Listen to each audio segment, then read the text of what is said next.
ಸತಾಂ ವೀಕ್ಷ ಕುರುಕ್ಷೇತ್ರೇ ಸರಸ್ವತ್ಯಾನಿ ತತ್ಸಕೀ ಪಶ್ಯನ್ ಪ್ರಕೃಷ್ಟವದನಃ ಪ್ರಾಹ ಸೂಕ್ತಂ ಪುರೂರವಾಹ. ಒಂದು ದಿವಸ ಏನಾಗತ್ತೆ ಅಂದರೆ, ಅದೇ ಊರ್ವಶೀ ದೇವಿ ತನ್ನ ಎಲ್ಲ ಗೆಳತಿಯರ ಜೊತೆಗೆ ಸರಸ್ವತಿ ನದಿ ಹತ್ರ ಬಂದಿರ್ತಾಳೆ ಕುರುಕ್ಷೇತ್ರದಲ್ಲಿ. ನೋಡ್ತಾನೆ, ನೋಡಿ ತಾನೇನು ಮಾಡ್ತಾನೆ ಅಂದರೆ ಸ್ತೋತ್ರ ಮಾಡ್ತಾನೆ. ನೋಡಿ, ಪುರೂರವ ಊರ್ವಶ್ಯಾಹ ಭಾಷಣ ಪ್ರತಿಭಾಷಣಂ ಸೂಕ್ತೇಶು ಉಕ್ತಾನಿ ಸೂಕ್ತಾನಿ ಕುರ್ಮೋರ್ಥನ್ ಮಂದಸಂದೃಶೇ. ಸತ್ಯಧರ್ಮ ತೀರ್ಥರು ಆ ಊರ್ವಶಿ ಮತ್ತು ಪುರೂರವರ ಭಾಷಣ ಪ್ರತಿಭಾಷಣ ಅವರಿಬ್ಬರು ಮಾತನಾಡಿದ್ದು ಅದೆಲ್ಲ ಏನಾಗಿದೆ, ಸೂಕ್ತಗಳಲ್ಲಿ ಹೇಳಲ್ಪಟ್ಟಿದೆ. ಆ ಸೂಕ್ತಗಳನ್ನು ನಾನು ವ್ಯಾಖ್ಯಾನ ಮಾಡ್ತೀನಿ ಅಂತಾರೆ. ಆ ಸೂಕ್ತಗಳಿಗೆ ಅವರು ಸುಂದರವಾಗಿ ಅನೇಕ ಅದ್ಭುತವಾದ ವ್ಯಾಖ್ಯಾನಗಳನ್ನು ಮಾಡಿದ್ದಾರೆ. ಹಾಗಾಗಿ ಆ ಎಲ್ಲ ಸೂಕ್ತಗಳಿಗೆ ಉತ್ತಮವಾದ ಭಗವತ್ಪರವಾಗಿರ್ತಕ್ಕಂಥ ಅರ್ಥಗಳನ್ನು ಕೂಡ ನಾವು ವಿಶೇಷವಾಗಿ ತಿಳಿಯಬೇಕು. ಅಹೋಜಾಯೇ ತಿಷ್ಠತಿಷ್ಠ ಘೋರೇನೆ ತ್ಯಕ್ತುಮರ್ಹಸಿ ಮಂತ್ರ ಅದ್ಯಾಪನಿರ್ವೃತ್ತಾ ವಚಾಂಸಿ ಕರ್ಣವಾವಹೈ. ಹೀಗೆ ತನ್ನ ಹೆಂಡತಿಗೆ ನಿಲ್ಲು ನಿಲ್ಲು ಎಂಬುದಾಗಿ ತಾನು ಕೇಳ್ತಾ ಇದ್ದಾನೆ ಊರ್ವಶೀ ದೇವಿಗೆ. ಏನು ಹೇಳಿದರೂ ಕೂಡ ಅವಳು ನಿಂತಾ ಇಲ್ಲ. ಬಹಳ ತಾನು ಬೇಡಿಕೊಂಡಾಗ ಮತ್ತೆ 1 ವರ್ಷ ಆಗತ್ತೆ. 1 ವರ್ಷ ಆದ ಮೇಲೆ ಅವಳು ಮತ್ತೆ ಊರ್ವಶೀ ದೇವಿ ಪುರೂರವನನ್ನು ಭೇಟಿಯಾಗ್ತಾಳೆ. ಭೇಟಿಯಾದಾಗ ಹೇಳ್ತಾಳೆ, ನೀನೇನು ಬಹಳ ನನ್ನ ಸ್ಮರಣೆ ಮಾಡ್ತಾ ಇದ್ದಿ, ಅದಕ್ಕಾಗಿ ನಿನಗೆ ನಾನು ಒಂದು ಸ್ಥಾಲಿಯನ್ನು ಕೊಡ್ತೀನಿ ಅಂತ ಒಂದು ಯಜ್ಞ ಪಾತ್ರೆಯನ್ನು ಕೊಡ್ತಾಳೆ. ಇದನ್ನೇ ಊರ್ವಶಿ ಅಂತ ತಿಳ್ಕೊಂಡ್ಬಿಡು ಅಂತ ತಾನು ಅವನಿಗೆ ಒಂದು ಯಜ್ಞ ಪಾತ್ರೆಯನ್ನು ಕೊಟ್ಟಿದ್ದಾಳೆ. ಕೊಟ್ಟಾಗ ಅಥಾ ಏನಂ ಊರ್ವಶೀಪಾಹ ಕೃಪಣಂ ವಿರಹಾತುರಂ ಗಂಧರ್ವಾನುಪತಾಂ ವಸ್ತುಭಿಂ ತಾಸಂತಿ ಮಾಮಿತಿ. ಇದನ್ನೇ ತೆಗೆದುಕೊಂಡು ಯಜ್ಞವನ್ನು ಮಾಡಿ ಮಾಡಿ ಮಾಡಿ ನೀನು ಗಂಧರ್ವ ಲೋಕಕ್ಕೆ ಬರ್ತೀಯಲ್ಲ, ಅಲ್ಲಿ ನಿನಗೆ ಗಂಧರ್ವನನ್ನು ಕೊಡ್ತಾರೆ ಅಂತ ಹೀಗೆ ಊರ್ವಶಿ ತಾನು ಹೇಳಿಬಿಡ್ತಾಳೆ. ಹೇಳಿದಾಗ ಅವನೇನು ಮಾಡ್ತಾನೆ ಅಂದರೆ, ಆ ಸ್ಥಾಲಿಯನ್ನು ಯಜ್ಞ ಮಾಡುವಂತಹ ಸ್ಥಾಲಿ ಏನಿದೆ ಅದನ್ನು ತೆಗೆದುಕೊಂಡು ವನದಲ್ಲಿ ಇಟ್ಟು ತಾನು ಮತ್ತೆ ಮನೆಗೆ ಹೋಗಿಬಿಡ್ತಾನೆ. ಮನೆಗೆ ಹೋದರೆ ಅಲ್ಲಿ ಹೇಳ್ತಾರೆ, ಯಾವತ್ತು ಅಗ್ನಿಸ್ಥಾಲಿಯನ್ನು ವನದಲ್ಲಿ ಇಟ್ಟು ತಾನು ರಾತ್ರಿ ಮನೆಗೆ ಹೋದ, ಅದರ ಮರುದಿವಸವೇ ತ್ರೇತಾಯುಗ ಪ್ರಾರಂಭವಾಗ್ತಾ ಇತ್ತಂತೆ. ಕೃತಯುಗ ಮುಕ್ತಾಯವಾಗಿ ತ್ರೇತಾಯುಗ ಪ್ರಾರಂಭವಾಗುವ ದಿವಸ ಅವತ್ತು. ಹಾಗಾಗಿ ನೀವೆಲ್ಲ ನೋಡ್ತೀರಿ ಪಂಚಾಂಗದಲ್ಲಿ ಕೃತಯುಗ ಅದಿಹಿ ಅಂತ ಬರೆದಿರ್ತಾರೆ, ತ್ರೇತಾಯುಗ ಅದಿಹಿ ಅಂತ ಬರೆದಿರ್ತಾರೆ. ಹಾಗಾಗಿ ಈ ಕಲಿಯುಗದ ಯುಗಾದಿ ನಾವೇನು ಚೈತ್ರ ಶುಕ್ಲ ಪ್ರತಿಪದ ಮಾಡ್ತೇವೆ, ಹಂಗೆ ಒಂದೊಂದು ಯುಗಕ್ಕೂ ಒಂದೊಂದು ದಿವಸ ಇದೆ. ಹಾಗಾಗಿ ಅವತ್ತು ಆ ಕೃತಯುಗ ಮುಗಿದು ತ್ರೇತಾಯುಗ ಆರಂಭ ದಿವಸ ಇದ್ದಾಗ ಅವನೇನು ಮಾಡ್ತಾನೆ, ಊರ್ವಶಿಯನ್ನೇ ಚಿಂತನೆ ಮಾಡ್ತಾ ಮಾಡ್ತಾ ಮಾಡ್ತಾ ಆ ಸ್ಥಾಲಿಯನ್ನು ಇಟ್ಟು ಹೋಗಿಬಿಡ್ತಾನೆ ಮನೆಗೆ. ಮರುದಿವಸ ಬೆಳಗ್ಗೆ ಎದ್ದು ಬಂದು ನೋಡ್ತಾನೆ, ತ್ರೇತಾಯುಗ ಪ್ರಾರಂಭವಾಗಿರುತ್ತೆ, ಅಲ್ಲಿ ಸ್ಥಾಲಿ ಇರೋದೇ ಇಲ್ಲ. ಒಂದು ಉತ್ತಮವಾದ ವೃಕ್ಷ ಬೆಳ್ಕೊಂಡ್ಬಿಟ್ಟಿರುತ್ತೆ. ಏನದು ವೃಕ್ಷ ಅಂತ ಕೇಳಿದರೆ, ಸ್ಥಾಲಿ ಸ್ಥಾನಂ ಗತೋ ಅಶ್ವತ್ಥಂ ಶಮೀಗರ್ಭಂ ವಿಲಕ್ಷಸಃ. ಸುಂದರವಾದ ಭಗವಂತನ ವಿಶೇಷವಾದ ಸನ್ನಿಧಾನೋಪೇತವಾಗಿರ್ತಕ್ಕಂತಹ ಆ ಅಶ್ವತ್ಥ ವೃಕ್ಷ ಬೆಳೆದಿರುತ್ತೆ. ಆ ಅಶ್ವತ್ಥ ವೃಕ್ಷವನ್ನು ನೋಡಿ ಅದು ಶಮೀಗರ್ಭಂ, ವಿಶೇಷವಾಗಿರ್ತಕ್ಕಂತಹ ಶಮೀಗರ್ಭದಲ್ಲಿರತಕ್ಕಂತಹ ಅಶ್ವತ್ಥ ವೃಕ್ಷ. ಅದನ್ನು ತೆಗೆದುಕೊಂಡು ಅದರ ಒಳಗೇನೆ 2 ಅರಣಿ ಕಟ್ಟಿಗೆಗಳನ್ನು ಮಾಡ್ಕೊಳ್ತಾನೆ. 2 ಅರಣಿ ಕಟ್ಟಿಗೆಯನ್ನು ಮಾಡಿಕೊಂಡು ಒಂದು ನಾನು ಒಂದು ಊರ್ವಶಿ ಅಂತ ಅದನ್ನೇ ಚಿಂತನೆ ಮಾಡ್ತಾ ಅರಣಿಯನ್ನು ಮಥನೆ ಮಾಡ್ತಾ ಹೋಗ್ತಾ ಇದ್ದಾನೆ. ಊರ್ವಶೀಂ ಮಂತತೋಧ್ಯಾಯನ್ ಅರಣೀಂ ಉತ್ತಮಾಂ ಆತ್ಮನಂ ಉಭಯೋರ್ ಮಧ್ಯೆ ಎತ್ತತ್ ಪ್ರಜನನಂ ಭುವಃ. ನಮ್ಮಿಬ್ಬರ ಮಧ್ಯದಲ್ಲಿ ಒಂದು ಒಳ್ಳೆಯ ಸಂತಾನವಾಗಬೇಕು ಅಂತ ತಾನು ಪ್ರಾರ್ಥನೆ ಮಾಡಿಕೊಂಡಾಗ ಆಗ ಮತ್ತೆ ಪುರೂರವ ಹಾಗೂ ಮತ್ತೆ ಊರ್ವಶಿಯನ್ನು ಸ್ಮರಣೆ ಮಾಡಿಕೊಂಡು ಅದನ್ನು ಮಥನ ಮಾಡಿದಾಗ ಹುಟ್ಟಿದವರೇ ಜಾತವೇದಾಹ. ಅವರಿಗೆ ಅಗ್ನಿ ಅಂತ ಕರೀತಾರೆ. ಸ್ವಯಂ ಅಗ್ನಿದೇವರು ಅಲ್ಲಿ ಹುಟ್ಟಿ ಬಂದಿದ್ದಾರೆ.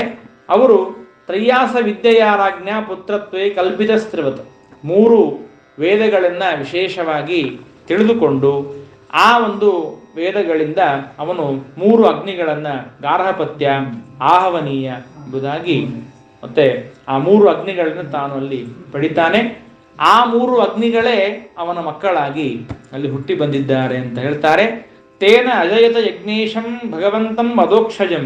ಅದರಿಂದ ಆ ಒಂದು 3 ಅಗ್ನಿಗಳಿಂದ ಭಗವಂತನನ್ನು ವಿಶೇಷವಾಗಿ ಸ್ಮರಣೆ ಮಾಡಿಕೊಂಡು ತಾನು ಮಥನವನ್ನು ಮಾಡಿ ಯಜ್ಞವನ್ನು ಮಾಡಿದ್ದಾನೆ. ದೇವರನ್ನ ವಿಶೇಷವಾಗಿ ಪ್ರಾರ್ಥನೆ ಮಾಡಿಕೊಂಡ. ಆಗ ಒಂದು ಮಾತನ್ನು ಹೇಳ್ತಾರೆ, ಬಹಳ ಮಹತ್ವದ ಮಾತೇನು ಅಂದರೆ, ಕೃತಯುಗದಲ್ಲಿ ತ್ರೇತಾಯುಗ ಪ್ರಾರಂಭವಾಯಿತು. ಪ್ರಾರಂಭವಾದಾಗ ಅವನಿಗೆ 3 ಅಗ್ನಿಗಳು, 3 ವೇದಗಳೆಲ್ಲ ಅವನಿಗೆ ಗೋಚರವಾಯಿತು. ಆದರೆ ಕೃತಯುಗದಲ್ಲಿ ಮಾತ್ರ ಒಂದೇ ವೇದ ಇತ್ತು. ಕೃತಯುಗದಲ್ಲಿ ಒಂದೇ ವೇದ, ಒಬ್ಬರೇ ದೇವರು, ಒಂದೇ ಅಗ್ನಿ. ಕೃತಯುಗದಲ್ಲಿ ಅಂದರೆ ಆ ಕೃತಯುಗದಲ್ಲಿ ನೀವು ನೋಡಬೇಕು ಅಂತಂದ್ರೆ ಎಲ್ಲರೂ ಮೂಲ ವೇದವನ್ನೇ ಅಧ್ಯಯನ ಮಾಡ್ತಿದ್ರು. ಮೂಲ ವೇದವನ್ನೇ ಅಧ್ಯಯನ ಮಾಡ್ತಾ ಇದ್ರು. ಆ ಕೃತಯುಗದಲ್ಲಿ ಇರುವಂತಹ ಮೂಲ ವೇದದಿಂದ ಮೂಲವಾದ ವೇದದಲ್ಲೇನೆ ಋಗ್ವೇದ ಅಪಾರವಾಗಿದೆ. ಅನಂತವಾದ ಋಗ್ವೇದ, ಅನಂತವಾದ ಯಜುರ್ವೇದ, ಅನಂತವಾದ ಸಾಮವೇದ ಅದು ಇದ್ದೇ ಇದೆ. ಅದರ ಒಳಗಡೆಯಿಂದ ಋಗ್ವೇದದಿಂದ ಸ್ವಲ್ಪ ತೆಗೆದುಕೊಂಡು ವೇದವ್ಯಾಸ ದೇವರು ನಮಗೆ ಶಾಖೋಪಶಾಖಗಳನ್ನು ಮಾಡಿದರೆ ಹೊರತು, ಕೆಲವು ಜನ ಏನು ತಪ್ಪು ತಿಳ್ಕೊಂಡಿದ್ದಾರೆ, ವೇದವ್ಯಾಸ ದೇವರೇ ಋಗ್ವೇದ, ಯಜುರ್ವೇದ, ಸಾಮವೇದ ಅಂತ ವಿಭಾಗ ಮಾಡಿದ್ರು ಅಂತ. ಅದಕ್ಕಾಗಿ ಅವರಿಗೆ ವೇದವ್ಯಾಸ ಅಂತ ಹೆಸರಲ್ಲ. ಋಗ್ವೇದ, ಯಜುರ್ವೇದ ಯಾವಾಗಲೂ ಇದ್ದೇ ಇದೆ. ಅದರೊಳಗಿರುವಂತಹದ್ದನ್ನು ತೆಗೆದು ನಮಗೆ ಸ್ವಲ್ಪ ಕೊಟ್ಟರು, ನಮ್ಮ ಯೋಗ್ಯತಾನುಸಾರವಾಗಿ ಅಧ್ಯಯನ ಮಾಡ್ರಿ ಅಂತ ಇಷ್ಟಿಷ್ಟು ಶಾಖಾಗಳನ್ನಾಗಿ ಮಾಡಿಕೊಟ್ರು. ಹಾಗಾಗಿ ಕೃತಯುಗದಲ್ಲಿ ಮೂಲವಾದ ವೇದ ಇತ್ತು. ಬೇರೆ ಯಾವ ದೇವತೆಗಳನ್ನು ಉಪಾಸನೆ ಮಾಡ್ತಿರ್ಲಿಲ್ಲ ಅಲ್ಲಿಯ ಜನ, ಕೇವಲ ವಿಷ್ಣುವನ್ನ. ಈಗ ಹೇಗೆ ನಾವು ನವಗ್ರಹ, ಗಣಪತಿ, ಇಂದ್ರ, ಅಗ್ನಿ ಇತ್ಯಾದಿ ದೇವತೆಗಳ ಪೂಜೆಯನ್ನು ಮಾಡಿ ಅವರ ಅಂತರ್ಯಾಮಿಯಾಗಿ ದೇವರನ್ನು ತಿಳ್ಕೊಳ್ತೇವೆ, ಹಾಗಲ್ಲ. ಅವರು ಕೇವಲ ದೇವರನ್ನು ಪೂಜೆ ಮಾಡ್ತಾ ಇದ್ರು. ಒಂದೇ ಅಗ್ನಿ ಇತ್ತು ಎಂಬುದಾಗಿ ನಮಗೆ ತಿಳಿಸ್ತಾರೆ. ಇದೆಲ್ಲವೂ ಕೂಡ ಅಥರ್ವಣ ಉಪನಿಷತ್ತಿನಲ್ಲಿ ವಿಶೇಷವಾಗಿ ಇದರ ಬಗ್ಗೆ ತಿಳಿಸಿದ್ದಾರೆ. ಸತ್ಯಧರ್ಮ ತೀರ್ಥರು ಅದನ್ನು ನಮಗಿಲ್ಲಿ ನೆನಪು ಮಾಡ್ತಾರೆ, ಈ ರೀತಿಯಾಗಿದೆ ಅಂತ. ಹೀಗೆ ಪುರೂರವಸಯವಾಸಿ ತ್ರಗೀ ತ್ರೇತಾಮುಖೇ ನೃಪ ಅಗ್ನಿನ ಪ್ರಜನಾ ರಾಜ ಲೋಕಂ ಗಂಧರ್ವ ಮೇಯಾನ್. ಹೀಗೆ ಆ 3 ಅಗ್ನಿಗಳನ್ನು ತೆಗೆದುಕೊಂಡು ಪುರೂರವ ಮಹಾರಾಜ ತಾನು ವಿಶೇಷವಾಗಿ ಯಜ್ಞವನ್ನು ಮಾಡಿ ತಾನು ಗಂಧರ್ವ ಲೋಕಕ್ಕೆ ಹೋದ ಎಂಬುದಾಗಿ ಅವನ ಮಹಿಮೆಯನ್ನು ಹೇಳ್ತಾರೆ. ಐಲಸ್ಯ ಚೋರ್ವಶಿ ಗರ್ಭಾತ್, ಇಂತಹ ಪುರೂರವ ರಾಜನಿಗೆ ಊರ್ವಶಿಯಿಂದ 6 ಜನ ಮಕ್ಕಳು ಹುಟ್ಟಿದ್ದಾರೆ. ಆಯು, ಶ್ರುತಾಯು, ಸತ್ಯಾಯು, ರಯ, ವಿಜಯ, ಜಯ ಎಂಬುದಾಗಿ ಇಷ್ಟು ಜನ ಮಕ್ಕಳು ಹುಟ್ಟಿದ್ದಾರೆ. ಈ ಒಂದೇ ಹೆಸರಿನಿಂದ, ಅಂದರೆ ಒಂದೇ ಅಕ್ಷರ ಬರುವಂತೆ ಹೆಸರಿಡೋದೇನಿದೆ, ಇದು ಆಗಿನ ಕಾಲದಿಂದಲೂ ಇತ್ತು. ರುಕ್ಮರಥ, ಮತ್ತೆ ರುಕ್ಮಜಯ, ರುಕ್ಮಕೇಶ, ರುಕ್ಮಮಾಲಿ, ರುಕ್ಮಿಣಿ ಅಂತ ಹೀಗೆ ನಾವು ಕೇಳ್ತೇವೆ. ಇವತ್ತು ಹಾಗೆ ನಡೀತಾ ಇದೆ. ಪಾಪ ಎಸ್ ಇಂದ ಮೊದಲನೇ ಮಗನಿಗೆ ಎಸ್ ಹೆಸರಿಟ್ಟರೆ ಮುಗೀತು. ಆಮೇಲೆ ಕೆಳಗೆ ಬರೋರೆಲ್ಲ ಎಸ್ ಎಸ್ ಎಸ್ ಎಸ್ ಹಾಕೋದು ಬರ್ತಾರೋ. ಹಾಗೆ ಮತ್ತೆ ಶ್ರುತಾಯುವಿಗೆ ವಸುಮಾನ್ ಅಂತ, ಅವನಿಗೆ ಸತ್ಯಾಯು, ಶ್ರುತಂಜಯ, ಅವನಿಗೆ ಭೀಮ, ಅವನಿಗೆ ಕಾಂಚನ, ಅವನಿಗೆ ಜಹ್ನು ಎಂಬಂತಹ ರಾಜ. ಯಾವ ಜನ್ಹು ರಾಜ ತನ್ನ ಬಾಯಿಂದ ಮತ್ತೆ ಗಂಗೆಯನ್ನು ಸ್ವೀಕಾರ ಮಾಡಿದ್ದಾನೆ, ಅದಕ್ಕೆ ಜಾಹ್ನವಿ ಎಂಬುದಾಗಿ ಹೆಸರು ಕರೀತಾರೆ. ಜನ್ಹುವಿನ ಮಗನಾದವನು ಪುರು, ಅವನಿಗೆ ಬಲಾಕ, ಅವನಿಗೆ ಅಜಕ, ಅವನಿಗೆ ಕುಶ, ಕುಶನಿಗೆ ಕುಶಾಂಬು, ಕುಶನಾಭ, ಕುಶನಾಭನಿಗೆ ಗಾಧಿ ಎಂಬಂಥ ರಾಜನಾಗಿದ್ದಾನೆ. ಗಾಧಿ ರಾಜ ಅವನು ಬಹಳ ದೊಡ್ಡ ಜ್ಞಾನಿಯಾಗಿದ್ದಾನೆ. ಗಾಧಿ ಅಂದರೆ ಯಾರು?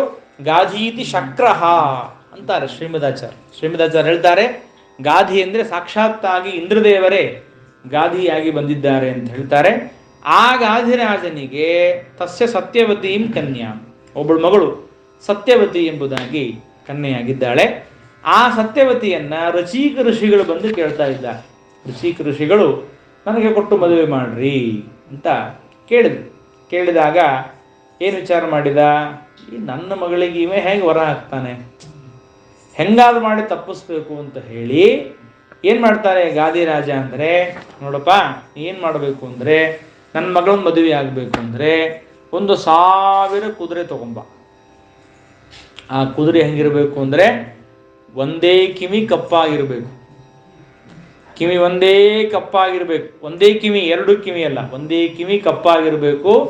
1000 ಕುದುರೆ ಇರಬೇಕು, ಮೈಯೆಲ್ಲ ಬಿಳಿ ಇರಬೇಕು. ಅಂದ್ರೆ ಅರ್ಥ ಏನು? ಇದು ಸಿಗೋದಿಲ್ಲ, ನಿನ್ನ ಮದುವೆ ಆಗೋದಿಲ್ಲ ಅಂತ ಅರ್ಥ.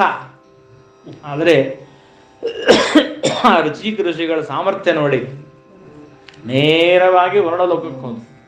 ವರುಣದೇವರಿಗೆ ಹೇಳ್ತಾರೆ, ಸ್ವಾಮಿ ಅರ್ಜೆಂಟಾಗಿ ಇಂಥವು ಬೇಕಾಗಿದೆ ಮಾಡಿಕೊಡ್ರಿ. ಆಯ್ತಪ್ಪ ತಗೋ ಅಂತಂದು 1000 ಕುದುರೆಯನ್ನು ಮಾಡಿಕೊಟ್ರು. ತಂದು ಕೊಟ್ಟೇ ಬಿಟ್ರು.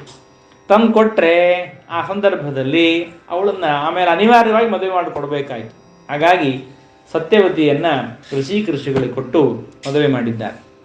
ಋಷಿಕ ಋಷಿಗಳಿಗೆ ಮದುವೆ ಮಾಡಿಕೊಟ್ಟಾದ್ಮೇಲೆ ಸಋಷಿ ಪ್ರಾರ್ಥಿತ ಪತ್ನಿಯ ಶ್ವಶ್ರಾಚ ಅಪತ್ಯ ಕಾಮ್ಯ ಶಪಯಿತ್ವ ಉಭಯೋರ್ ಮಂತ್ರೈ ಚರುಂ ಸ್ನಾತುಂ ಗತೋ ಮುನಿಹಿ. ಆಗ ಏನಾಯಿತು ಅಂದರೆ ನೋಡಿ ಎಷ್ಟು ವಿಚಿತ್ರ ಅಂದರೆ, ಸತ್ಯವತಿ ದೇವಿಯ ತಾಯಿ ಏನಿದ್ದಾಳಲ್ಲ ಅವಳು ನಮಗೆ ಒಳ್ಳೆಯ ಗಂಡು ಸಂತಾನ ಆಗಬೇಕಾಗಿದೆ, ಅವಳಿಗೆ ಗಂಡು ಸಂತಾನ ಆಗಬೇಕಾಗಿತ್ತು. ಆಮೇಲೆ ಹೋಗಿ ತನ್ನ ಮಗಳಿಗೆ ಹೇಳ್ತಾಳೆ, ಅಲ್ಲ ಮತ್ತು ನಿಮ್ಮ ಮನೆಯವರು ಭಾರಿ ತಪಸ್ವಿಗಳು ಅವ್ರಿಗೇನು ಬೇಡು ಅಂದರೆ ಹೇಳು, ಮತ್ತು ನಮಗೂ ಒಳ್ಳೆಯ ಸಂತಾನ ಆಗಬೇಕು, ನಿನಗೂ ಒಳ್ಳೆಯ ಸಂತಾನ ಆಗಬೇಕು, ಅದಕ್ಕಾಗಿ ಒಂದೇನಾದರೂ ಮಂತ್ರ ಕೊಡು ಅಂತ ಹೇಳು ಅಂತ ಕೇಳ್ತಾ. ಕೇಳಿದಾಗ ಪಾಪ ಅವರು ಋಷಿಕ ಋಷಿಗಳೇನು ಮಾಡ್ತಾರೆ ಅಂದರೆ ಒಳ್ಳೆಯದಾಯಿತು ಅಂತ ಹೇಳಿ ತನ್ನ ಅತ್ತೆ ಮಾವರಿಗೆ ಏನು ಮಾಡ್ತಾರೆ, ಉತ್ತಮವಾದ ಕ್ಷತ್ರಿಯ ತೇಜಸ್ಸು, ಭಾರೀ ಕ್ಷತ್ರಿಯ, ಅತ್ಯುತ್ತಮವಾದ ಕ್ಷಾತ್ರ ತೇಜಸ್ಸಿರ್ತಕ್ಕಂತಹ ಒಂದು ಮಂತ್ರವನ್ನು ಹೇಳಿ ಚರುವನ್ನು ಅಭಿಮಂತ್ರಣ ಮಾಡಿ ಅದನ್ನು ಕೊಡ್ತಾರೆ. ಇದನ್ನು ಕೊಟ್ಟು ನಿಮ್ಮ ತಾಯಿ ಏನು ಮಾಡಬೇಕು ಅಂದರೆ ಆ ಔದುಂಬರ ವೃಕ್ಷವನ್ನು ಆಲಿಂಗನ ಮಾಡ್ಕೋಬೇಕು ಅಂತ ಹೇಳ್ತಾರೆ. ಇನ್ನೊಂದು ಚರುವನ್ನು ಅಭಿಮಂತ್ರಣ ಮಾಡ್ತಾರೆ. ಅದರಲ್ಲಿ ಕೇವಲ ಬ್ರಹ್ಮ ತೇಜಸ್ಸು, ಭಾರೀ ಬ್ರಹ್ಮ ತೇಜಸ್ಸು, ಬ್ರಾಹ್ಮಣನಾಗಬೇಕು ಅಂತ ಹೇಳಿ ತಮಗೋಸ್ಕರವಾಗಿ ಅದನ್ನು ತಾವೇನು ಅಭಿಮಂತ್ರಣ ಮಾಡಿ ಇಟ್ಟು ಕೊಡ್ತಾರೆ. ಇದನ್ನ ನೀ ತಿನ್ನು.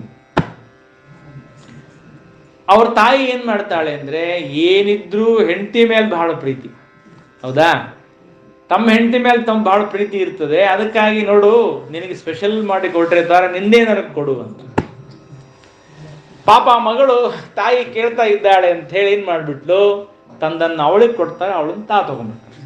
ಹಾಗಾಗಿ ಏನಾಯ್ತು, ಕ್ಷತ್ರಿಯರಲ್ಲಿ ಹುಟ್ಟಬೇಕಾಗಿರುವಂತಹ ವ್ಯಕ್ತಿ ಬ್ರಾಹ್ಮಣನಾದ, ಬ್ರಹ್ಮ ತೇಜಸ್ಸು, ಭಾರೀ ಬ್ರಹ್ಮ ತೇಜಸ್ಸು ಅವನಿಗೆ ಬಂತು. ಅವರೇ ವಿಶ್ವಾಮಿತ್ರರು.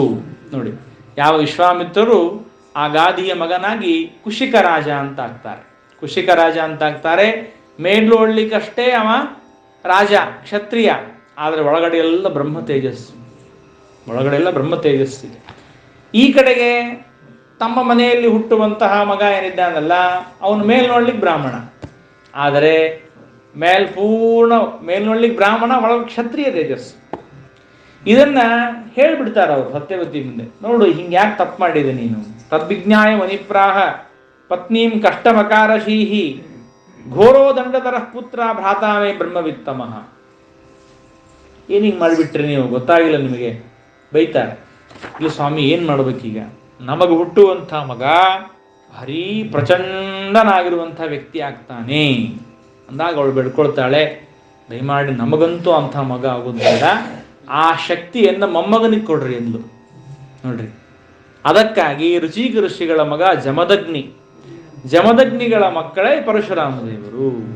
ಜಮದಗ್ನಿಯ ಮಗ ಪರಶುರಾಮ ದೇವರಾಗ್ತಾರೆ. ಆ ಪರಶುರಾಮ ದೇವರು ಮೇಲ್ ನೋಡೋದಕ್ಕಷ್ಟೇ ಬ್ರಾಹ್ಮಣ, ಭಾರೀ ಕ್ಷತ್ರ ತೇಜಸ್ಸು, ಒಂದು ಬಾಣದಿಂದ ಮತ್ತೆ ಎಲ್ಲರನ್ನೂ ಸಂಹಾರ ಮಾಡಿರ್ತಕ್ಕಂಥವರು ಅವರಾಗ್ತಾರೆ. ಈ ಕಡೆಗೆ ಹುಟ್ಟಿದವರು ವಿಶ್ವಾಮಿತ್ರರು. ಪರೇಣ ವಿಪ್ರತ್ವಮವಾಪಯೋಸೌ ವಿಶ್ವಸ್ಯ ಮಿತ್ರಂ ಸಿಂಹ ಜಗಾಮ ಅಂತ ಹೇಳ್ತಾರಲ್ಲ, ತಪಸ್ಸು ಮಾಡಿ ಮಾಡಿ ಮಾಡಿ ಮಾಡಿ ಮಾಡಿ ಮಾಡಿ ಕೊನೆಗೆ ಬ್ರಹ್ಮದೇವರಿಂದ ನೀನು ಬ್ರಹ್ಮರ್ಷಿ ಅಂತ ಅನ್ಸ್ಕೊಂಡ್ಬಿಟ್ರು. ದೇಹತ್ಯಾಗ ಮಾಡದೆ ಕ್ಷತ್ರಿಯರು ಬ್ರಾಹ್ಮಣರಾದದ್ದು ಒಬ್ಬರೇ, ಅವರು ವಿಶ್ವಾಮಿತ್ರರು. ಅಂತಹ ತಪಸ್ಸನ್ನ ನಾವು ಅವರನ್ನು ನೋಡ್ತೇವೆ. ಸಾಚಾಭೂತ್ ಸುಮಹಾ ಪುಣ್ಯ ಕೌಶಿಕಿ ಲೋಕಪಾವಿನಿ. ನೋಡಿ ಹೇಳ್ತಾರೆ, ಇಂತಹ ಯಾವ ಸತ್ಯವತಿ ದೇವಿ ಇದ್ದಾಳಲ್ಲ, ಆ ಸತ್ಯವತಿ ದೇವಿಯೇ ಮುಂದೆ ಒಂದು ನದಿಯಾಗಿ ಹರಿದ್ಲು ಅಂತಾರೆ. ಅದಕ್ಕೆ ಕೌಶಿಕಿ ನದಿ ಅಂತ ಕರೀತಾರೆ. ಇವತ್ತಿಗೂ ಕೂಡ ಆ ನದಿಯನ್ನು ನಾವು ನೋಡ್ತೇವೆ. ಮುಂದೆ ರೇಣೋಹೋ ಸುತಾಂ ರೇಣುಕಾಂಬೈ ಜಮದಗ್ನಿರುವಾಹಯಾಂ. ಅಂತಹ ಋಷಿಗಳ ಮಕ್ಕಳೇ ಜಮದಗ್ನಿ ಋಷಿಗಳು ರೇಣುವಿನ ಮಗಳನ್ನು ರೇಣುಕಾದೇವಿಯನ್ನು ಮದುವೆಯಾಗಿದ್ದಾರೆ. ಇಕ್ಷ್ವಾಕು ವಂಶದಲ್ಲಿ ಬರತಕ್ಕಂತಹ ರೇಣು ಎನ್ನುವಂತಹ ರಾಜ, ಅವನ ಮಗಳು, ಅವಳಿಗೆ ಇನ್ನೊಂದು ಹೆಸರಿದೆ ಅಂತಾರೆ, ಕಾಮಲಿ ಎಂಬುದಾಗಿ ಒಂದು ಹೆಸರಿದೆ ಅಂತೆ. ಸಹಜಧರ್ಮತೀರ್ಥರು ಹೇಳ್ತಾರೆ, ಕಾಮಲಿ ಎಂಬುದಾಗಿ ಒಂದು ಹೆಸರಿದೆ. ಆ ಕಾಮಲಿಯಲ್ಲಿ ಹುಟ್ಟಿದ್ದರಿಂದ ಪರಶುರಾಮ ದೇವರಿಗೆ ಕಾಮಲೇಯ ಅಂತ ಹೆಸರು. ಕಾಮಲೇಯ ಅಂತ ಹೆಸರು ಇದು ಪದ್ಮಪುರಾಣದಲ್ಲಿ ಬರುತ್ತೆ ಅಂತ ಹೇಳ್ತಾರೆ. ನೋಡಿ, ಪದ್ಮಪುರಾಣದ ಒಂದು ವಚನವನ್ನ ಅವರು ತೆಗೆದುಕೊಂಡು ಬರ್ತಾರೆ. ಹಾಗಾಗಿ ಪದ್ಮಪುರಾಣದ ವಿರೋಧವಿಲ್ಲ ಅಂತ ಹೇಳ್ತಾರೆ. ಕಾಮಲೇಯ ಅಂತೂ ಕೂಡ ಪರಶುರಾಮ ದೇವಿಗೆ ಕರೀಬಹುದು. ಆ ಯಮಾಹು ವಾಸುದೇವಾಂಶಂ, ಯಾವ ಪರಮಾತ್ಮ ಸಾಕ್ಷಾತ್ತಾದ ಭಗವಂತನೇ ಜಮದಗ್ನಿ ಋಷಿಗಳ ಮಗನಾಗಿ ಪರಶುರಾಮ ದೇವರಾಗಿ ಬಂದಿದ್ದಾರೆ. ವಾಸುದೇವಾಂಶ, ಸ್ಪಷ್ಟವಾದ ಮಾತಿದೆ. ಪರಶುರಾಮ ದೇವರೇ ಸಾಕ್ಷಾತ್ತಾಗಿ ಶ್ರೀಮನ್ನಾರಾಯಣ, ಹೊರತು ಬಲರಾಮ ದೇವರಲ್ಲ. ಚೆನ್ನಾಗಿ ತಿಳ್ಕೊಳ್ಳಿ. ಹಾಗಾಗಿ ಯಾಕಂದರೆ ಅನೇಕ ಜನ ಇದರಲ್ಲಿ ಸಂಶಯ ಪಡ್ತಾ ಇದ್ದಾರೆ. ಅನೇಕ ಜನರಿಗೆ ಗೊತ್ತಿಲ್ಲ. ಅನೇಕ ಜನ ಏನು ತಿಳ್ಕೊಂಡಿದ್ದಾರೆ ಅಂದರೆ ಬಲರಾಮ ದೇವರನ್ನು ದಶಾವತಾರದಲ್ಲಿ ಸೇರಿಸ್ತಾರೆ. ಬಲರಾಮ ದೇವರನ್ನ ದಶಾವತಾರದಲ್ಲಿ ಸೇರಿಸ್ತಾರೆ. ಹಾಗಾಗಿ ಅದು ಸರ್ವಥಾ ತಪ್ಪು. ಕೇವಲ ಬಲರಾಮ ದೇವರಲ್ಲಿ ಆವೇಶ, ಪರಶುರಾಮ ದೇವರು ಅಂಶ. ಹಾಗಾಗಿ ಅವರೇನು ಮಾಡ್ತಾರೆ ಅಂದರೆ ಬಲರಾಮ ದೇವರನ್ನು ದಶಾವತಾರದಲ್ಲಿ ಸೇರಿಸಿ ಬುದ್ಧನನ್ನು ಕೈಬಿಟ್ಬಿಡ್ತಾರೆ. ಬುದ್ಧ ಇವನು ಮತ್ತೆ ದೇವರೇ ಅಲ್ಲ ಅಂತ ಹೇಳುವಂಥವರಿದ್ದಾರೆ. ಅದೆಲ್ಲ ಸರಿಯಲ್ಲ. ಬುದ್ಧನಾಮಕ ಪರಮಾತ್ಮನ ವಿಶೇಷವಾದ ಮಹಿಮೆ ನಾವು ಇಲ್ಲೇ ಭಾಗವತದಲ್ಲೇ ಕೇಳ್ತೇವೆ. ಆದರೆ ಏನಾಗಿದೆ ಅಂದರೆ ಅವರಿಗೆ ಬಂದು ವಿಷ್ಣು ಪುರಾಣ ಬಹಳ ಮಹತ್ವದ್ದು. ವಿಷ್ಣು ಪುರಾಣವನ್ನು ಅವರು ಬಹಳ, ನಾವು ಭಾಗವತ ಅಂತ ಹೇಗೆ ಹೇಳ್ತೀವಿ, ವಿಷ್ಣು ಪುರಾಣ ಹೇಳ್ತಾರೆ. ವಿಷ್ಣು ಪುರಾಣದಲ್ಲಿ ಮಾತ್ರ ಬುದ್ಧನಾಮಕ ದೇವರ ಚರಿತ್ರೆ ಬಂದಿಲ್ಲ. ಸ್ವಲ್ಪ ಅದು ಗುಪ್ತವಾಗಿ ಬಂದಿದೆ, ಅರ್ಥ ಮಾಡ್ಕೊಳ್ಳಿಕ್ಕೆ ಆಗದೇ ಇದ್ದಂತೆ ಇದೆ. ಸರಿಯಾಗಿ ಅರ್ಥ ಮಾಡಿಕೊಂಡ್ರೆ ಅಲ್ಲೂ ಬುದ್ಧನಾಮಕ ಪರಮಾತ್ಮನ ಚರಿತ್ರೆ ಹೇಳಬೇಕು ನಾವು, ಆದರೆ ಗೊತ್ತಾಗಿಲ್ಲ. ಹಾಗಾಗಿ ವಿಷ್ಣು ಪುರಾಣದಲ್ಲಿ ಬಂದಿಲ್ಲ, ಅದರಿಂದ ಬುದ್ಧನೇ ಇಲ್ಲ ಅಂತ ಹೇಳುವಂಥ ಕೆಲವರು ಮತ ಇದೆ. ಅದನ್ನು ನಾವು ಸರಿಯಾಗಿ ತಿಳ್ಕೋಬೇಕು. ಇಂತಹ ಯಾವ ಈ ಪರಶುರಾಮ ದೇವರಿದ್ದಾರೆ, ಅವರು ಮತ್ತೆ ಅನೇಕ ಜನ ಕ್ಷತ್ರಿಯರನ್ನು ಸಂಹಾರ ಮಾಡಿದರು.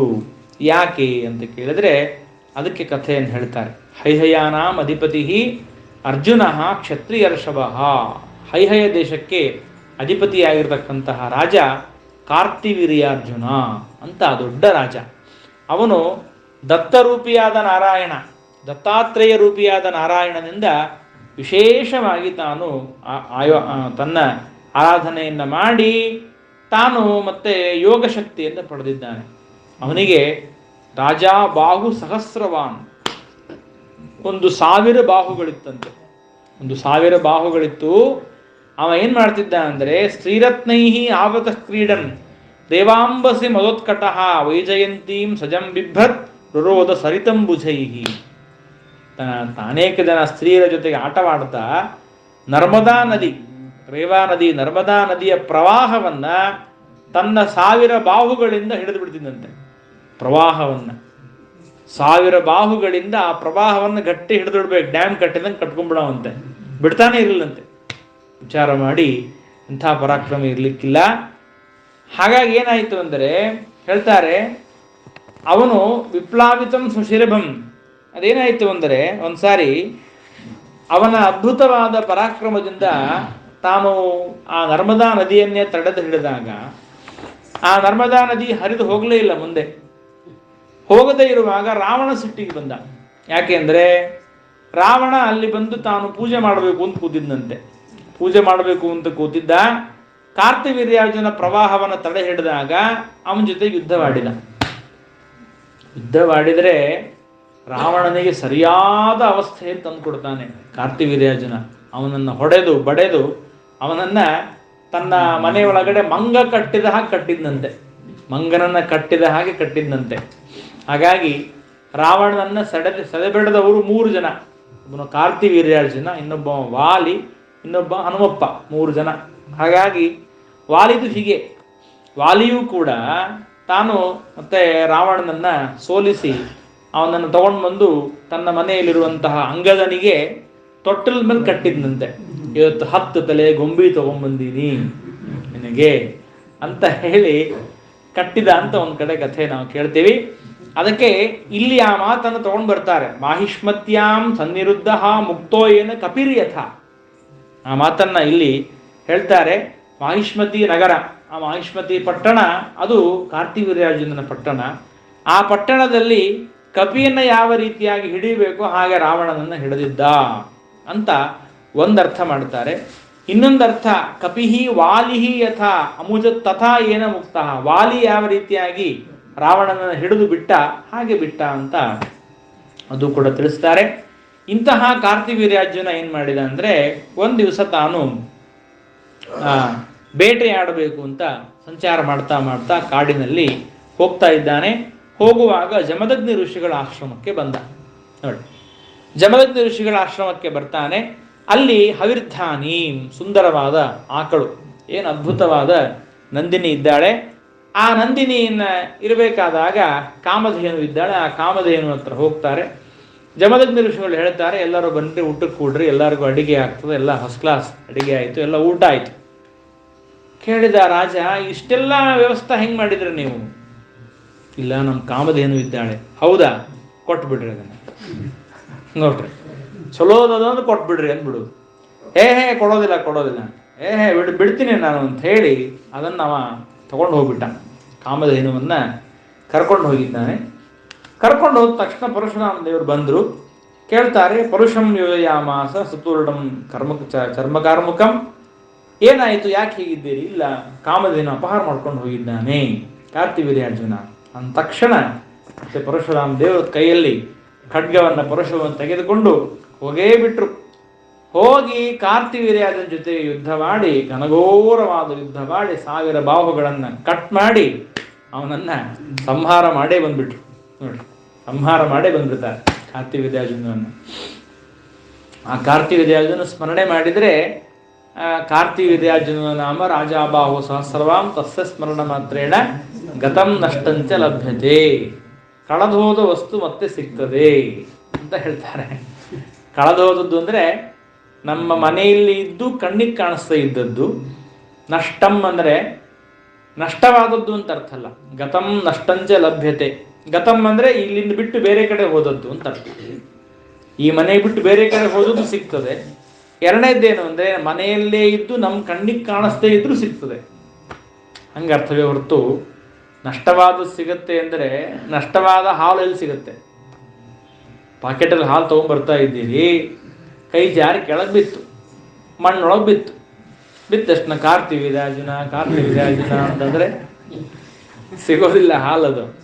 ಅದಕ್ಕೆ ನಷ್ಟ ಅನ್ನೋ ಶಬ್ದಕ್ಕೆ ಅರ್ಥ ನಶ ಅದರ್ಶನೆ ಎಂಬ ಧಾತು. ನಶ ಅದರ್ಶನೆ, ಅದು ಇದ್ರೂ ಕಣ್ಣಿಗೆ ಕಾಣಿಸ್ತಾ ಇದ್ದು ಸಿಗ್ತದೆ ಅಂತ ಅರ್ಥ. ಹಾಗೆ ಆ ಕಾರ್ತಿವೀರ್ಯಾರ್ಜುನನ್ನ ಸಂಹಾರ ಮಾಡಿ ತಿರುಗಿ ಬರ್ತಾನೆ ಪರಶುರಾಮ ದೇವರು. ಬಂದರೆ ಆಗ ಮತ್ತೆ ಜಮದಗ್ನಿ ಋಷಿಗಳು ಬೈತಾರೆ, ಏನು ಮಹಾರಾಯ, ಒಂದು ಸಣ್ಣ ಆಕಳ ತಗೊಂಡು ಹೋಗಿದ್ದಕ್ಕೆ ಕೊಂದೇ ಬಂದ್ಬಿಟ್ಟೆ ನೀನು, ಕೊಲ್ಬಾರ್ದಾಗಿತ್ತು ಅವನು. ರಾಜ ಅಂದ್ರೆ ಏನು ತಿಳ್ಕೊಂಡಿ ನೀನು? ಯಥಾ ಲೋಕ ಗುರುದೇವ ಪಾರಮೇಷ್ಟೆ ಮಗಾತ್ಪದಂ ಕ್ಷಮಯಾ ರೋಚತೆ ಲಕ್ಷ್ಮೀ ಬ್ರಾಹ್ಮೀ ಸೌರಿ ಯಥಾ ಪ್ರಭಾ. ನೋಡಪ್ಪ, ಕ್ಷಮಾ ಮಾಡಬೇಕು, ಕ್ಷಮ ಇನ್ನೂ ಗುಣ ಇರಬೇಕು. ಕೊಲ್ಬಾರದಾಗಿತ್ತು. ರಾಜನನ್ನು ಕೊಂದರೆ ಬ್ರಾಹ್ಮಣರ ಹತ್ಯೆ ಮಾಡಿದ ಹಾಗಿದೆ, ಬ್ರಹ್ಮಹತ್ಯ ಸಮಾನ. ಅದಕ್ಕಾಗಿ ನೀನು ತೀರ್ಥಯಾತ್ರೆ ಮಾಡ್ಕೊಂಡು ಬಾ ಅಂತ ಹೇಳಿದರು. ಅದಕ್ಕಾಗಿ ಪರಶುರಾಮ ದೇವರು 1 ವರ್ಷ ಸಮಗ್ರವಾದ ಭೂಲೋಕವನ್ನ, ಈ ಸಮಗ್ರವಾದ ಭೂಮಿಯನ್ನು ಸಂಚಾರ ಮಾಡಿದರು. ಸಮಗ್ರವಾದ ಭೂಮಿಯನ್ನ ಸಂಚಾರ ಮಾಡಿದ್ದಾರೆ, ತೀರ್ಥಯಾತ್ರೆಗೆ ಹೋಗಿದ್ದಾರೆ. ಆ ಸಂದರ್ಭದಲ್ಲಿ ಅನೇಕ ಮಹಿಮೆಗಳನ್ನು ತೋರಿಸಿದ್ದಾರೆ ಪರಶುರಾಮ ದೇವರು. ಅಲ್ಲಲ್ಲಿ ಹೋದಾಗ ಅವರ ಒಂದು ವಿಶೇಷವಾದ ಮಹಿಮೆಯನ್ನು ತೋರಿಸ್ತಾರೆ. ಆಮೇಲೆ ಒಂದು ಸಂವತ್ಸರಗಳವರೆಗೆ ಅವರೆಲ್ಲ ಮತ್ತೆ ಸಂಪೂರ್ಣವಾದ ತೀರ್ಥಕ್ಷೇತ್ರಗಳಿಗೆ ಹೋಗಿ ಮತ್ತೆ ತಿರುಗಿ ಬಂದ ಮೇಲೆ ಏನಾಯಿತು ಅಂದರೆ, ಅಷ್ಟೊತ್ತಿಗೆ ಏನಾಯಿತು ಅಂದರೆ ಆ ಜಮದಗ್ನಿ ಋಷಿಗಳ ಹೆಂಡತಿ ರೇಣುಕಾದೇವಿ ಅವಳು ಗಂಗಾ ನದಿಯ ಹತ್ತಿರ ಹೋಗಿ ಹೂ ತರಬೇಕು ಅಂತ ಹೋಗಿದ್ದಾಳೆ. ಒಬ್ಬ ಗಂಧರ್ವರಾಜನನ್ನು ನೋಡಿ ಅವಳು ಮತ್ತೆ ಮೋಹಿತಳಾಗಿದ್ದಾಳೆ. ಕಾಲಾತ್ತಯಂ ತಂ ವಿಲೋಕ್ಯ ಮುನೇ, ಬಹಳ ಲೇಟ್ ಆಯಿತು, ಮತ್ತೆ ನಮ್ಮ ಮನೆಯವರೇನಂತಾರೇನು ಅಂತ ತಿರುಗಿ ಬರ್ತಾಳೆ. ನೋಡ್ತಾರೆ, ಯಾಕೆ ಲೇಟ್ ಆಯಿತು ಅಂತ ಕೇಳ್ತಾರೆ. ಇಲ್ಲ, ನಾ ಹೀಗಾಯಿತು, ಲೇಟ್ ಆಯಿತು. ಹಾಗೆ ತಗೊಳ್ರಿ, ಕೊಡ್ಲಿ ತಗೋ, ಕೊಂದೇ ಬಿಡು ಅಂದ್ಬಿಟ್ಟು ಪರಶುರಾಮ ದೇವರು. ನೋಡಿ, ಅಷ್ಟು ಹೇಳಿದರೆ ಮೊದಲು ಅವರಿಗೆ 3 ಜನ ಮತ್ತೆ ಅಂತ ಬಂದರು, ಅವ್ರಿಗೂ ಹೇಳಿದರು ಕೊಲ್ರಿ ಅಂತ. ಕೊಲ್ಲಿಲ್ಲ ಅವರು, ಎರಡೇ ಮಾತೇ ಇಲ್ಲ, ಕೊಲ್ಲಿಲ್ಲ ಅಂತ ತಕ್ಷಣ ಇವ್ರಿಗೆ ಹೇಳಿದ್ರು, ಬರ ತಗೊಂಡ್ರು. ತಂದೆಯ ಮಾತನ್ನು ಕೇಳಿ ಆ 4 ಜನರನ್ನು ಸಂಹಾರ ಮಾಡಿಬಿಟ್ರು. ಸಂಹಾರ ಮಾಡಿ ಆಮೇಲೆ ಜಮದಗ್ನಿ ಋಷಿಗಳಂತಾರೆ, ಬಹಳ ಸಂತೋಷ, ವರ ಬೇಡು. ವರ ಏನು ಅಂದರೆ ಸತ್ತೋರು ತಿರುಗಿ ಮತ್ತೆ ಬರಬೇಕು ಅಂತ ವರ. ಅಂದರೆ ತಂದೆಯ ಮಾತನ್ನ, ಗುರುಗಳ ಮಾತನ್ನ ಕೇಳಬೇಕು ಅನ್ನೋದನ್ನು ತೋರಿಸೋದಕ್ಕಾಗಿ ಪರಶುರಾಮ ದೇವರು ಹಾಗೆ ಮಾಡ್ತಾರೆ. ಜಾಮದಗ್ನಿಯೋ ವರಂವರೇ ಅನಂತ ಶಕ್ತಿರೇಪಿ ಸ್ವಯಂ. ಅವರೇನು ಸ್ವಯಂ ಪರಮಾತ್ಮ, ತಾನೇ ಪರಮಾತ್ಮ, ಅವನಿಗೆ ಬದುಕಿಸ್ಲಿಕ್ಕೆ ಆಗೋದಿಲ್ಲ ಅಂತಿಲ್ಲ. ಆದರೂ ಕೂಡ ಜಗತ್ತಿನಲ್ಲಿ ಪಿತುಹು ಮಾನ್ಯತ್ವ ಸಿದ್ಧಾರ್ಥಂ, ತಂದೆಗೆ ನಾವು ಮಾನ್ಯತೆಯನ್ನು ಕೊಡಬೇಕು ಅನ್ನೋದಕ್ಕೋಸ್ಕರವಾಗಿ ಪರಮಾತ್ಮ ತಾನು ನಾಟಕವನ್ನು ಮಾಡಿದ್ದಾನೆ. ವರದಲ್ಲಿ ಏನು ಬೇಡಿದ್ರು, ಎರಡು ಸೇರಿಸಿದ್ರು. ಅವರು ಬದುಕಬೇಕು, ಬದುಕಿ ಬಂದ ಮೇಲೆ ನಾನೇ ಕೊಂದಿದ್ದೆ ಅಂತ ನೆನಪಿರಬಾರ್ದು. ನೋಡ್ರಿ, ಮತ್ ಬದುಕಿ ಬಂದ ಮೇಲೆ ಕೊಂದ್ಯಾ ಪುರುಷ, ಬಿಡ್ತೀನಿ, ಕೊಂದ್ಯಾ, ಓಹೋ ಈಗ ಮತ್ತೆ ಬದುಕಿದ ನಾಟಕ ಮಾಡ್ತೀಯಾ, ಮಾಡ್ತೀನಿ ನಿನ್ನ ಅಂತ ಹೇಳಿ ಮತ್ತು ಅದನ್ನೇ ದ್ವೇಷ ಹಿಡ್ಕೊಂಡು ಗೊತ್ತೇನು ಮಾಡೋದು. ಅದಕ್ಕಾಗಿ ಹಾಗಾಗಬಾರ್ದು ಅಂತ ಹೇಳಿ ಬೇಡಿಕೊಳ್ತಾರೆ. ಹೀಗೆ ಆಮೇಲೆ ಅವರೆಲ್ಲರೂ ಕೂಡ ಬದುಕಿ ಬರ್ತಾರೆ. ಬಂದಾದ್ಮೇಲೆ ಈ ಕಾರ್ತಿವೀರ್ಯಾರ್ಜುನನ ಮಕ್ಕಳಿದ್ದರಲ್ಲ, ಅವರು ಸುಮ್ಮನೆ ಬಿಡಲಿಲ್ಲ. ಅವರು ಸಾವಿರಾರು ಜನ ಇದ್ರು. ಅವ್ರೇನು ಮಾಡ್ತಾರೆ ಅಂದರೆ, ಒಂದು ದಿವಸ ಜಮದಗ್ನಿ ಋಷಿಗಳು ಮನೆಯಲ್ಲಿದ್ದಾಗ ಪರಶುರಾಮ ದೇವರು ಆಶ್ರಮ ಬಿಟ್ಟು ಬೇರೆ ಕಡೆ ಹೋದಾಗ ಬಂದು ಆ ಜಮದಗ್ನಿ ಋಷಿ ಕೊಂದು ಬಿಡ್ತಾರೆ. ಆಗ ಪಾಪ ರೇಣುಕಾದೇವಿ ಒದ್ದಾಡ್ತಾ ಇದ್ದಾಳೆ, ಅಯ್ಯೋ ಅಯ್ಯೋ ಅಯ್ಯೋ ಅಂತ ಇದ್ದಾಳೆ, ರಾಮ ರಾಮ ರಾಮ ಅಂತ ಜೋರಾಗಿ ಕಿರಿಸ್ತಾ ಇದ್ದಾಳೆ. ಬಂದೇ ಬಿಟ್ರು ಪರಶುರಾಮ ದೇವರು. ಕೇಳಿದ್ರೆ ಏನಾಯಿತು ಅಂತ, ಹೀಗೆ ಕೆಳಗಡೆ ಅಪ್ಪ ಸತ್ತು ಬಿದ್ದಾರೆ, ಕೊಂದು ಹೋಗಿದ್ದಾರೆ. ಆಯಿತು, ಮತ್ತೆ ಹೊರಟೇ ಬಿಟ್ರು ಪರಶುರಾಮ ದೇವರು. ಆಗಿಂದಾಗೆ ಮಾಹಿಷ್ಮತಿ ನಗರಕ್ಕೆ ಹೋಗಿ ಸಾವಿರಾರು ಜನ ಇವನ ಮಕ್ಕಳು, ಆ ಕಾರ್ತಿವೀರ್ಯಾರ್ಜುನ ಮಕ್ಕಳನ್ನು ಕೊಂದು ಅವರ ತಲೆಯಿಂದಲೇ ಒಂದು ಪರ್ವತ ನಿರ್ಮಾಣ ಮಾಡಿದ್ರಂತೆ. ಅವರ ತಲೆಗಳನ್ನ ಪರ್ವತ ನಿರ್ಮಾಣ ಮಾಡಿ ಅವರ ರಕ್ತದಿಂದ ಘೋರವಾದ ನದಿ ಹರಿಸಿದ್ರು ಅಂತ ಹೇಳ್ತಾರೆ. ಅದು ಯಾರು ಬ್ರಾಹ್ಮಣರನ್ನ ದ್ವೇಷ ಮಾಡುತ್ತಾರಲ್ಲ ಅವರಿಗೆ ಅದು ಭಯಾನಕವಾದ ನದಿಯಾಯಿತು ಅಂತ ಹೇಳ್ತಾರೆ. ಹಾಗೆ ತ್ರಿಸಪ್ತ ಕೃತ್ವ ಪೃಥಿವೀಂ, 21 ಬಾರಿ ಸಂಪೂರ್ಣವಾದ ಪೃಥ್ವಿಯನ್ನು ಪ್ರದಕ್ಷಿಣೆ ಮಾಡಿ ಯಾರ್ಯಾರು ದುಷ್ಟ ಕ್ಷತ್ರಿಯರಿದ್ದಾರೆ ಎಲ್ಲರನ್ನು ಸಂಹಾರ ಮಾಡಿಬಿಟ್ರು. ಸಂಹಾರ ಮಾಡಿ ಸಮಗ್ರವಾದ ಭೂಮಿಯನ್ನು ತಮ್ಮ ವಶ ಮಾಡಿಕೊಂಡು ಆಮೇಲೆ ಭೂಮಿಯನ್ನು ಕಶ್ಯಪರಿಗೆ ದಾನ ಮಾಡಿಬಿಟ್ರು. ನೋಡಿ, ಕಶ್ಯಪರಿಗೆ ದಾನ ಮಾಡಿದರೆ ಅದಕ್ಕಾಗಿ ಭೂಮಿಗೆ ಕಾಶ್ಯಪಿ ಅಂತ ಹೆಸರು. ಕಶ್ಯಪರಿಗೆ ದಾನ ಮಾಡಿ, ದಾನ ಕೊಟ್ಟು ಭೂಮಿಯಲ್ಲಿ ಇರಬಾರ್ದಲ್ಲ, ಮತ್ತೆ ಎಲ್ಲಿರಬೇಕು ಅಂತ ಹೇಳಿ ತಮ್ಮ ಪರಶುವಿನಿಂದ ಆ ಸಮುದ್ರವನ್ನು ತಳ್ಳಿದ್ರು. ಆ ಕಡೆಗೆ ಸಮುದ್ರ ಸ್ವಲ್ಪ ಆ ಕಡೆ ಹೋದ ಮೇಲೆ ಆ ಕೋಸ್ಟಲ್ ಏರಿಯಾ ಪೂರ್ಣ ಪರಶುರಾಮ ದೇವರ ಕ್ಷೇತ್ರ. ಉಡುಪಿಯಿಂದ ನಾವು ನೋಡ್ತೇವಲ್ಲ, ಉಡುಪಿಯಿಂದ ಆರಂಭ ಮಾಡಿಕೊಂಡು ಮುಂಬೈವರೆಗೆ ಅದೆಲ್ಲವೂ ಕೂಡ ಪರಶುರಾಮ ದೇವರ ಕ್ಷೇತ್ರ. ಅಲ್ಲಿ ತಾವು ವಾಸ ಮಾಡಿದ್ದಾರೆ. ಸಮುದ್ರದ ದಂಡಿಯ ಮೇಲೆ ಪರಶುರಾಮ ದೇವರು ವಾಸ ಮಾಡಿದ್ದಾರೆ. ಆಮೇಲೆ ಮತ್ತೆ ತಿರುಗಿ ಬಂದು ಅವರ ತಂದೆಯ ದೇಹವನ್ನು, ತಲೆಯನ್ನು ಎಲ್ಲನ್ನೂ ಕೂಡಿಸಿ ದೊಡ್ಡದಾದ ಯಜ್ಞವನ್ನು ಮಾಡಿ ಅವರನ್ನು ಬದುಕಿಸಿದ್ರು. ನೋಡ್ರಿ, ಎಂಥ ಅದ್ಭುತವಾದ ಮಹಿಮೆ ಇದೆ. ಸ್ವದೇಹಂ ಜಮದಗ್ನಿಸ್ತು ಲಬ್ಧ ಸಂಜ್ಞಾದ ಲಕ್ಷಣಂ ಋಷೀಣಾ ಮಂಡಲೇ ಸೋಬು ಸಪ್ತಮೋ ರಾಮಪೂಜಿತ. ಹಾಗಾಗಿ ಜಮದಗ್ನಿ ಋಷಿಗಳು ಮತ್ತೆ ಬದುಕಿ ಸಪ್ತಋಷಿಗಳಲ್ಲಿ ಒಬ್ಬರಾದರು. ನಾವು ಕೇಳ್ತೇವಲ್ಲ ಸಪ್ತಋಷಿಗಳು ಅಂತ, ಅವರಲ್ಲಿ ಒಬ್ಬರಾದರು ಜಮದಗ್ನಿ ಋಷಿಗಳು ಎಂಬುದಾಗಿ ನಾವು ಕೇಳ್ತೇವೆ. ಹಾಗೆ ಮತ್ತೆ ಇವತ್ತಿಗೂ ಕೂಡ ಅವರು ಮತ್ತೆ ಮಂಡಲದಲ್ಲಿ ಕಾಣಿಸ್ತಾರೆ ಅಂತ ಹೇಳ್ತಾರೆ. ಜಮದಗ್ನಿ ಋಷಿಗಳು ಸಪ್ತರ್ಷಿ ಮಂಡಲ ಆಕಾಶದಲ್ಲಿ ನಾವು ನೋಡ್ತೀವಲ್ಲ, ಅಲ್ಲಿ ಅರುಂಧತಿ ಸಹಿತರಾದ ಸಪ್ತರ್ಷಿಗಳಿದ್ದಾರಲ್ಲ, ಅಲ್ಲಿ ಜಮದಗ್ನಿ ಋಷಿಗಳು ಕೂಡ ನಮಗೆ ಕಾಣಿಸ್ತಾರೆ ಎಂಬುದಾಗಿ ಹೇಳ್ತಾರೆ. ಆಮೇಲೆ ಅಂತಹ ಜಮದಗ್ನಿ ಋಷಿಗಳ ಮಕ್ಕಳಾಗಿರುವಂತಹ ಪರಶುರಾಮ ದೇವರು ಅದ್ಯಾಪಿ ಅಸ್ತೆ ಮಹೇಂದ್ರಾದ್ರೌ, ಇವತ್ತಿಗೂ ಕೂಡ ಮಹೇಂದ್ರ ಪರ್ವತದಲ್ಲಿ ಪರಶುರಾಮ ದೇವರಿದ್ದಾರೆ. ಈ ಮಾತನ್ನ ಯಾರಿಗೆ ಹೇಳ್ತಾ ಇದ್ದಾರೆ? ಶುಕಾಚಾರ್ಯರು ಪರೀಕ್ಷಿತ್ ರಾಜನಿಗೆ ಹೇಳ್ತಾ ಇದ್ದಾರೆ. ಪರೀಕ್ಷಿತ್ ರಾಜನಿಗೆ ಹೇಳ್ತಾ ಇದ್ದಾರೆ. ಪ್ರಾಯ ಕಲಿಯುಗ ಹತ್ರ ಬಂದಿತ್ತು ಆವಾಗ ನೋಡಿ. ಆ ಸಂದರ್ಭದಲ್ಲಿ ಮತ್ತೆ ಹೇಳ್ತಾ ಇದ್ದಾರೆ, ಹೀಗೆ ಭೃಗು ಋಷಿಗಳ ವಂಶದಲ್ಲಿ ಸಾಕ್ಷಾತ್ತಾದ ಪರಮಾತ್ಮ ಶ್ರೀಮನ್ನಾರಾಯಣ ಅವತಾರ ಮಾಡಿದ್ದಾನೆ ಎಂಬುದಾಗಿ ಹೇಳ್ತಾರೆ. ಹೀಗೆ ಆ ಪರಶುರಾಮ ದೇವರ ಚರಿತ್ರೆಯನ್ನು ಹೇಳಿದ್ರು. ಗಾಧಿರಾಜನಿಗೆ ಅವನ ಮುಂದೆ ಮುಂದಿನ ಸಂತತಿಯನ್ನ ತಿಳಿಸ್ತಾರೆ. ಗಾದಿರಾಜನ ಮಗನೇ ಕುಶಿಕ, ಕುಶಿಕನೇ ವಿಶ್ವಾಮಿತ್ರ. ಆ ವಿಶ್ವಾಮಿತ್ರರ ಚರಿತ್ರೆಯನ್ನು ಅದ್ಭುತವಾಗಿ ಅದು ಮತ್ತೆ ಬೆಳೆದು ಬಂದಿದೆ. ಅದನ್ನು ಮುಂದೆ ನೀವು ರಾಮಾಯಣದಲ್ಲಿ ವಿಶೇಷವಾಗಿ ನೋಡ್ರಿ ಅಂತಾರೆ.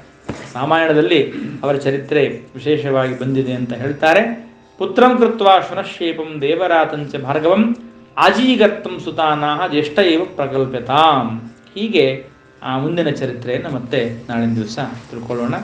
ಹರಯೇ ನಮಃ. ಶ್ರೀಕೃಷ್ಣಾರ್ಪಣಮಸ್ತು.